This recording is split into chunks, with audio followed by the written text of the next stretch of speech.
Hello అండి, అందరికీ good morning. I think అందరు బాగానే ఉన్నారని నేను అనుకుంటున్నా. ఎన్నో నిర్బంధాల మధ్య, ఎన్నో అరెస్టుల మధ్య, ఎన్నో ధర్నాల మధ్య, ఎంతో ఉత్కంఠభరితమైన లైఫ్ని లీడ్ చేసినాం. ఈ 1.5 మంత్ నుంచి అట్లీస్ట్ బుక్ పట్టి చదవని పొజిషన్ మనది. బట్ ఏదైతే ఉందో ఎట్టకేలకు ప్రభుత్వం అయితే మనకి సానుకూలంగా స్పందించింది. బట్ దానికి నేను ప్రత్యేకంగా అయితే కృతజ్ఞతలు తెలుపుకుంటాను. కానీ పోస్టులు కూడా పెంచుతాను అన్న మాట అయితే వాళ్ళు ఇచ్చారు కాబట్టి పోస్టులు కూడా పెంచుతారు అన్న వేళనే మనం ఆలోచిద్దాం. ఎందుకంటే మాట ఇచ్చారు కాబట్టి.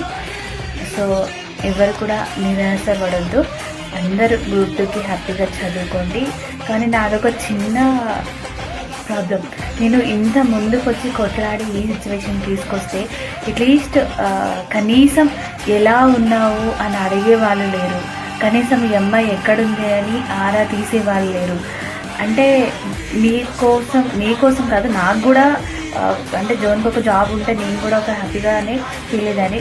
కనీసం ఇంత కొట్లాడి ఇంత చేస్తున్నా కూడా మీ ఎవరిలో కూడా కొంచెం కూడా కనికరం లేకుండా ఇది చేస్తారు చూడండి.